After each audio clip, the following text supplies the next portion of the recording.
কেউ যদি কোরআনের হেফাজত না করে, আল্লাহ নিজেই বললেন কোরআনের মালিক আমি আল্লাহ, আমি কার দ্বারা কিভাবে হেফাজত করব? আমি আল্লাহ যারা পৃথিবীর জমিনে কেউ বলতে পারবে না। আজ আপনারা শুনেলেন ভারতবর্ষে দারুল উলুম দেওবন্দের সমীক্ষা শুনেলেন, আজকে বেঈমানরা বলছে কোরআন থব না। কিন্তু আমি বলবো বেঈমানেরা, ইংরেজ চেয়েছিল কোরআনকে মিটিয়ে দিতে, ইংরেজ পারেনি। এই যুগের বেঈমান তারা চাইছে কোরআন থবে না, কাগজের কোরআন নিয়ে নিবি নে।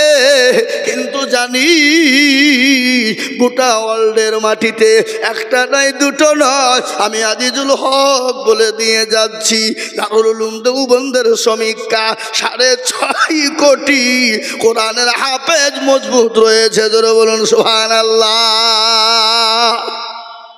তাই আমি আপনাদেরকে বলি, ফেরাউন পারেনি, নমরুদ পারেনি, আবু জেহেল, আবু লাহাব, উতবা, সাইবা, মুগীরা পারেনি। এই যুগের বেঈমান তারাও পারবে না। একবার হাতটা উঁচু করে দিয়ে বলুন তো ইনশাআল্লাহ। নামান অনেকে তুলল না, ওরা মনে মনে কেছে দেখো এবার আইজুর মনে হচ্ছে লাইনে যাচ্ছে। না রে বাবা না, লাইন বলে নয় বাবা, আমি আপনাদেরকে আসল তথ্য দিয়ে যাই বলে যাই। শোনালেন, আমি আইজুল হক সারা পশ্চিম বাংলা নয়, কয়েকটা রাজ্যে প্রোগ্রাম করি বাপ। দেশের পরিস্থিতি পরিকাঠামো আমি তো ভালো করে দেখতে পেয়েছি বাবা। এই পাঞ্জাবি হলো,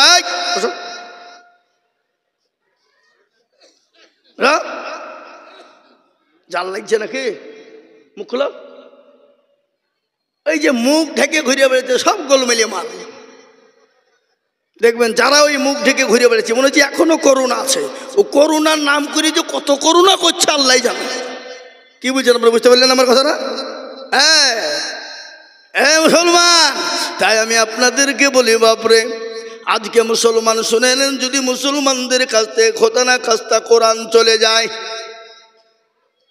খোদা না খাস্তা যদি মুসলমানদের কাছ থেকে মাদ্রাসা বন্ধ হয়ে যায়, খোদা না খাস্তা যদি মুসলমানদের কাছ থেকে মসজিদ চলে যায়, মুসলমানের কোনো অস্তিত্ব থাকবে না, মুসলমানের অস্তিত্ব থাকবে না।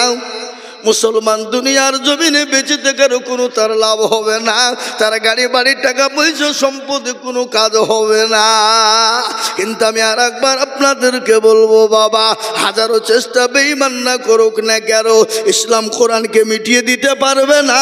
তার একবার সবাই মিলে হাত তুলে বলবো ইনশাল্লাহ পারবে না। এ মজলিসে আছে যত মুজাহিদ বীর, উচ্চ কণ্ঠে হাত তুলে বলি নারায়ে তাকবীর।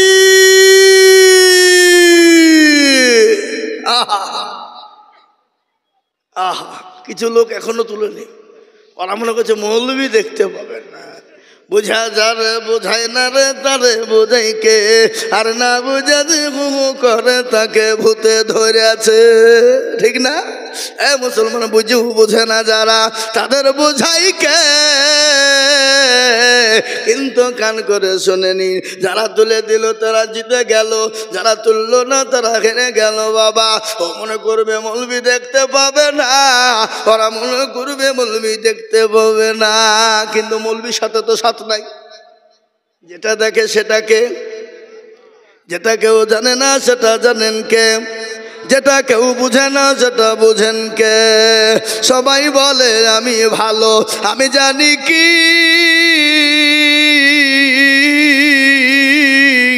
আমার মনের গোপন খবর জানে আল্লাহজি। আলোতে আধারে নির্জনেতে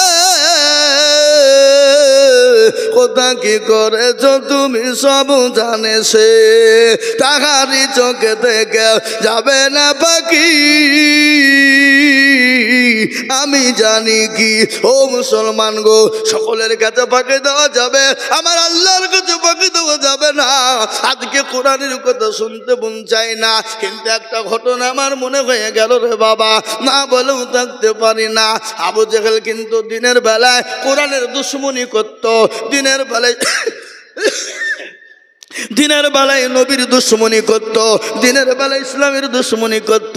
কিন্তু আবু জেহেল সে তো পাকা ইসলামের দুশ্মন, কিন্তু রাত্রি বেলাতে সে কোরআন শুনতো। শুনতো না? এই কথা বলুন, শুনতো না? আরে কোরআন নাজিল হয়েছে কার উপরে? একটু চিলিয়ে বলুন তো, কার উপরে? জানেন না কার উপর? কেউ জানে কিন্তু ভয়ে বলছে না, যদি বাইচান ভুলিয়ে যায়। ওটা মানিজ্যতর ব্যাপার নাকি? এ মুসলমান, এ কোরআন তো নাজিল হলো নবীর উপরে। এই কোরআন যদি নবীর উপর অবতীর্ণ না হতো, পাহাড় পর্বতের উপর অবতীর্ণ হয়ে যেত, পাহাড় পর্বত গুলো তুলুর মতন গুঁড়ো গুঁড়ো হয়ে যেত, তুলুর মতন হাওয়ার দিকে উঠতে থাকতো। কিন্তু যার ওপর দেখবেন যারা কোরআন পড়ে ভালো কারি, ভালো হাফেজ সাহেব, কারি আব্দুর রহমান ইবনে সুদাইস, যখন তারা নামাজ পড়ে মনে হয় সারা রাত্রি বসে বসে শুনি। আর ইমানের তিনটে লক্ষণ কি শুনেলেন? মুসলমানদের সামনে যখন কোরআন পড়া হবে, কি পড়া হবে? মুসলমানদের সামনে যখন কোরআন পড়া হবে, এই বাম দিককার স্তন যেটা রয়েছে বাবা, এই স্তনের নিচে দেখবেন নরম মাংস রয়েছে, আছে না? এই কথা বলেন। এই মাংসটা তত্তন তত্তন তত্তন করে কাঁপবে। এটা হলো ইমানদারের মেন পরীক্ষা, ইমানের পরীক্ষা। এটা হলো ইমানওয়ালার পরীক্ষা। 2 নম্বর, যদি ওটা না কাঁপে, মুসলমানের সামনে যখন কোরআন পড়া হবে, মুসলমানের গায়ের লোমগুলো একটা একটা করে খাড়া হয়ে যাবে। এটা হলো ইমানদারের 2 নম্বর পরীক্ষা। 3 নম্বর, কোন মুসলমানের সামনে যদি কোরআন পড়া হয়, মুসলমান শুনবে আর মনে মনে আনন্দ করবে। এটা হলো 3 নম্বরের ইমানের পরীক্ষা রে বাবা। আর এর পরেও যদি না হয়, জেনে নিতে হবে তার ইমানে বড় দুর্বল আছে, ইমানে বড় ঘাটতি আছে। আজকে বড় বড় কারি সাহেবরা যখন কোরআন পড়ে জানটা জুড়িয়ে যায়। একটা ঘটনা আমার মনে হয়ে গেল, ইংল্যান্ডের মাটিতে রে বাবা যখন প্রতিযোগিতা হয়েছিল। কি প্রতিযোগিতা হয়েছিল শুনলেন? ইংল্যান্ডের মাটিতে সেই সময় যত ধর্মের মানুষ ছিল, প্রত্যেকটা ধর্মের মানুষকে ডাকা হয়েছিল।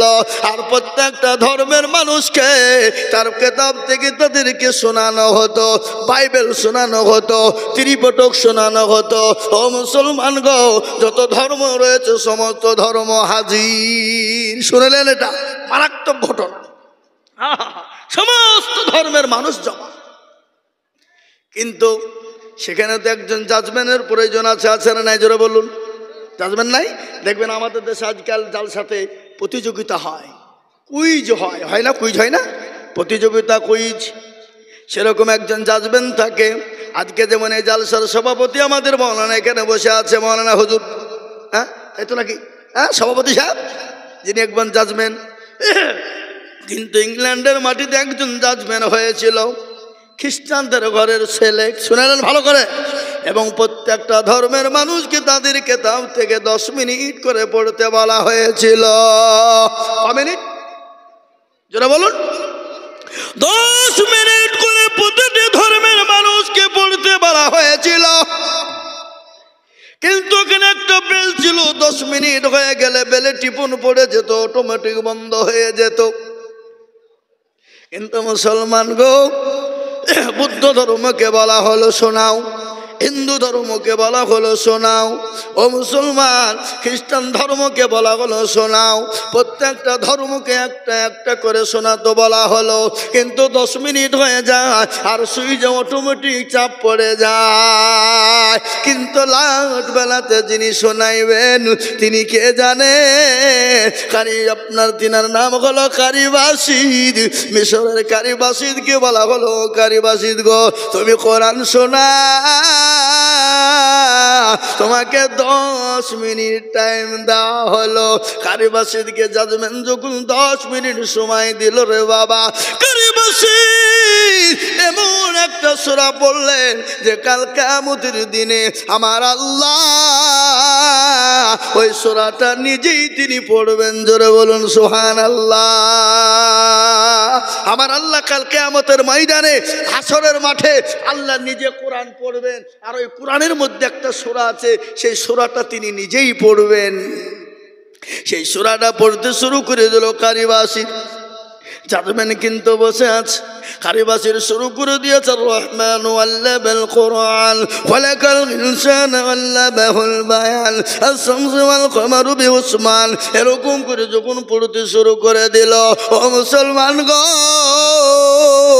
আজকে কোরআন শুনতে মুসলমান চায় না আজকে কোরআনের মজলিসে মুসলমান বসে না ভালো করে শুনেলেন ওই জাজমেন যিনি ছিলেন তিনি কোরআন শুনতে শুনতে শুনতে তিনি জ্ঞান হারা হয়ে গেল 1 ঘন্টা পড়া পার হয়ে গেল সমস্ত ধর্মের মানুষরা জাজমেনকে ঠেলা দিয়ে বলে কি ব্যাপার আমাদেরকে 10 মিনিট আর ঘন্টা পার হয়ে গেল জাজমেনের কোনো খবর নাই সঙ্গে সঙ্গে আল্লাহু আকবার সবাই মিলে বলল জাজমেনের বিচার হবে তাকে আসামির কাঠ গড়াই দাঁড় করানো হবে যদি অন্যায় করে তাকে ফাঁসির মঞ্চে ঝোলানো হবে ওই জাজমেন উঠে বলল শোনো গো ও ধর্মাবলম্বী মানুষেরা তোমাদেরকে যতগুলা কিতাব পড়তে বলা হয়েছিল আমি 10 মিনিটের মধ্যে বিরক্ত হয়ে যাচ্ছিলাম কিন্তু আল্লাহর কালামুল্লাহ আল্লাহর কোরআন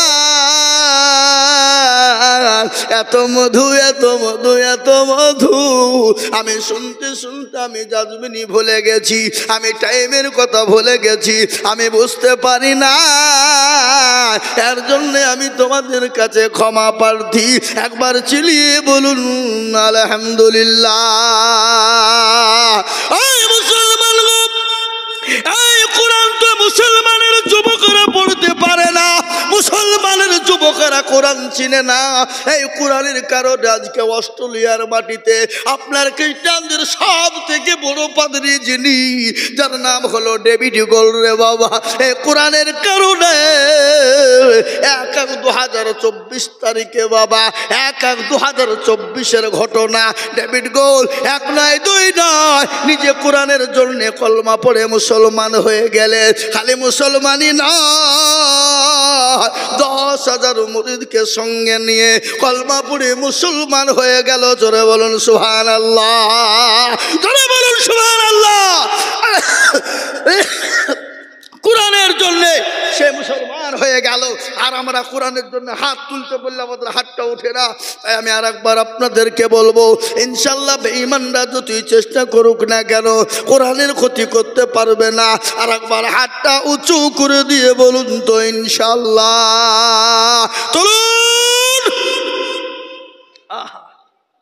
আল্লাহু আকবার হ্যাঁ কিছু আইঠা পাকা লোক আছে আইঠা পাকাতে বোঝেন কুকুর দেখেছেন কুকুর এ পাড়াতে কুকুর নাই আচ্ছা বলেন কুকুর হালাল না হারাম গরু তাহলে এই পাড়াতে আজকে কড়া গরু জবে হয়েছে শীতলা করা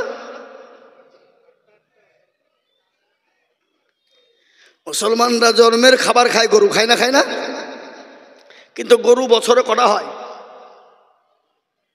একটা কিন্তু বলুন তো কুকুর কি মুসলমান খায় কোনো মানুষ খায় কিন্তু কুকুরের বাচ্চা করা হয় 8টা 10টা 6টা 7টা করে হয় আচ্ছা বলুন তো কুকুর খায় না কিন্তু তারপরেও কুকুরে কোনো বরকত নাই কেন বলুন তো সেটা তো হারাম কিন্তু মুসলমান এত গরু খায় তারপরেও কিন্তু আপনার ফোরায় না কেন গরু কিন্তু হালাল কিন্তু গরু বলুন তো কুকুরের নাম সোজা না বেকা তাদের বলুন বেকা আমি আপনাদেরকে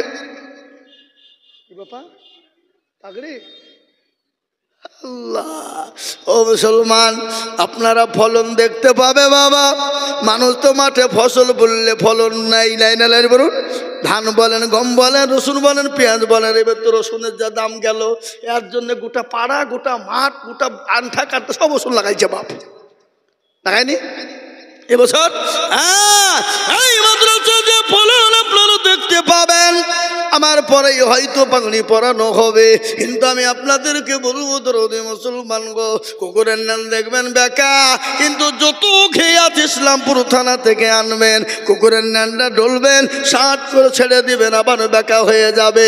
কিন্তু এরকম কিছু বেকা মানুষ আছে, আপনি যতই বলুন হাত তুলতে তারা তুলবে না, কিন্তু তারা কি জানে না, ওই দেখেন কোরআন আমার সামনে, কোরআন বলে চালিয়াও মানাকুতিমু আলা আফওয়াহিহিম ওয়া তুকাল্লিমুনা আইদিহিম ওয়া তাশহাদু আরজুলুহুম বিমা কানু ইয়াকসিবুন। কিয়ামতের দিনে জবানে তালা মেরে দেবে, হাতকে বলবে কোন কাজে ব্যয় করেছিল, হাতকে সাক্ষী দিয়ে বলবে মাবুদ গো, ওই সীতানগর মাদ্রাসার জালসা আজিজুল হক বলেছিল হাতটা তোলার জন্যে, হাতটা তুলে দিয়েছিলাম, সেই দিন জাহান্নামটা হারাম হয়ে যাবে। আজ আমি আপনাদেরকে বলবো বাপরে, আসুন আমি কোরআনের জন্য একটু আপনাদের কাছে হাত পেতে দিই। আমি আজিজুল হক সারা দেশে লক্ষ লক্ষ লক্ষ লক্ষ লক্ষ লক্ষ টাকা করে বলি, আজ আমি আপনাদের কাছে কোরআনের জন্য হাত তুলবো। ওগো মাস্টার, ওগো ডাক্তার, ওগো ব্যবসায়িক, ওগো জমিদার, ওগো পয়সাওয়ালা, ওগো আল্লাহওয়ালা, বহু টাকা বহু দিকে চলে যায়, বিবি বাচ্চার পিছনে চলে যায়, ছেলে মেয়ের পিছনে চলে যায়, আত্মীয় স্বজনের পিছনে চলে যায়, ডাক্তারের পিছনে চলে যায়। আল্লাহর কোরআনকে বাঁচানোর জন্যে আমি বলবো আল্লাহর বান্দা সর্বপ্রথম একবার তকবীর দেব, আর তকবীর দেওয়ার সঙ্গে সঙ্গে সর্বপ্রথম 30,000 টাকার দাতা। আমি জানি এই মজলিসের ভিতরে 50,000 1 লাখ টাকা দেওয়ার লোক আছে, কিন্তু 50,000 1 লাখ টাকা আমি চাইব না। আমি ডানে বায়ে পিছনে সামনে উপরে নিচে ইনশাল্লাহ আমি একবার তকবীর দেব, আর তকবীর দেওয়ার সঙ্গে সঙ্গে একজন দরুদি হাত উঁচু করে বলবেন হুজুর গো, আল্লাহর কোরআনের জন্য হেফাজতের জন্য দেব, আর এই কোরআন আপনার জন্য সাক্ষী হয়ে যাবে কবরে, এই কোরআন সাক্ষী হবে দুনিয়াতে, এই কোরআন সাক্ষী হবে পরকালে। তাই এই কোরআনের জন্য সর্বপ্রথম 30,000 টাকার দাতা একবার চিলিয়ে বলি নারে তাকবীর। ইনশাআল্লাহ একজন দরুদি কে আছেন ভাগ্যবান, ডানে বায়ে পিছনে সামনে উপরে নিচে সর্বপ্রথম 30,000 টাকা ইনশাআল্লাহ। আজকে সীতানগরের মাটিতে, এলাকার মাটিতে একজন দরুদি সর্বপ্রথম 30,000 টাকা দাতা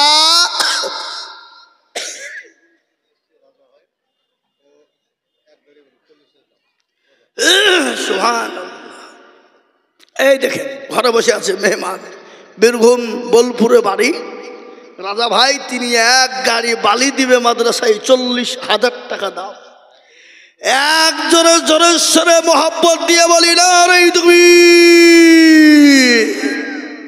হ্যাঁ গো, আর তো চিল্লাই নিয়ে জোরে হবে না, জোরে বলি না রে তুমি।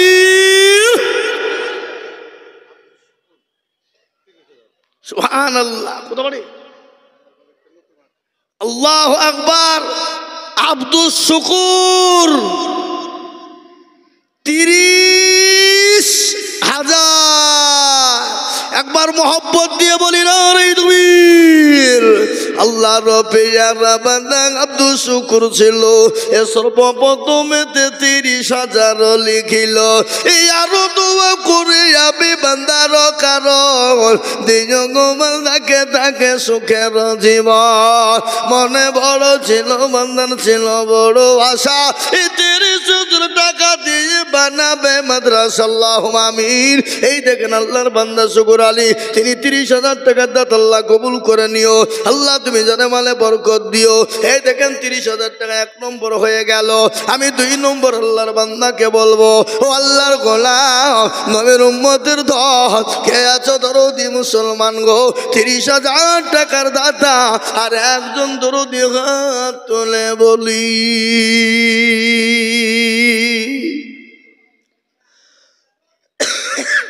না এমন কোন আল্লাহর বান্দা নাই, এমন কোন দরদি নাই, একজন যখন সর্বপ্রথম হয়ে গেছে বলে লা ইলাহা ইল্লাল্লাহ, লা ইলাহা ইল্লাল্লাহ মুহাম্মাদুর রাসূলুল্লাহ।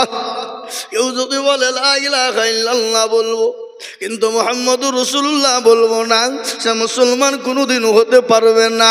আর আমি জানি সীতানগরের মাটিতে, এই কান্দিপুরের মাটিতে 30,000 50,000 টাকা দেওয়ার লোক আছে, কিন্তু আমি আল্লাহর কোরআনের খিদমতের জন্য চেয়েছি।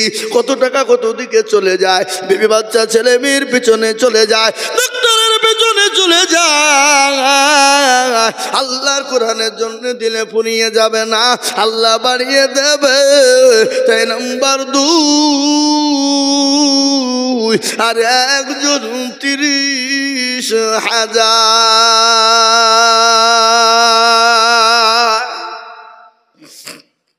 ইনশাল্লাহ দেখতে চাই। 2 নম্বরে, ডানে বায়ে পিছনে সামনে উপরে নিচে ইনশাল্লাহ 30,000 টাকা দিয়ে বলে, হুজুর আমার কাছে জান আছে কিন্তু মাল নাই, আবার মা চলে গেছে, বাপ চলে গেছে, সন্তানাদি বন্ধু আত্মীয় স্বজন চলে গেছে, হুজুর গো আমিও কখন চলে যাব, জীবনের কোনো গ্যারান্টি নাই, এই জীবনের কোনো গ্যারান্টি নাই বাবা, নিঃশ্বাসের বিশ্বাস নাই, চোখ দুটো যদি বন্ধ হয়ে যায় কখন চলে যাব, কোনো জীবনের গ্যারান্টি নাই। তাই আল্লাহর এমন কোনো দরদি বান্দা হবে না, আল্লাহ রাস্তায় 30,000 টাকা দিয়ে 2 নম্বরে একটু হাত উঁচু করে দেব ইনশাআল্লাহ।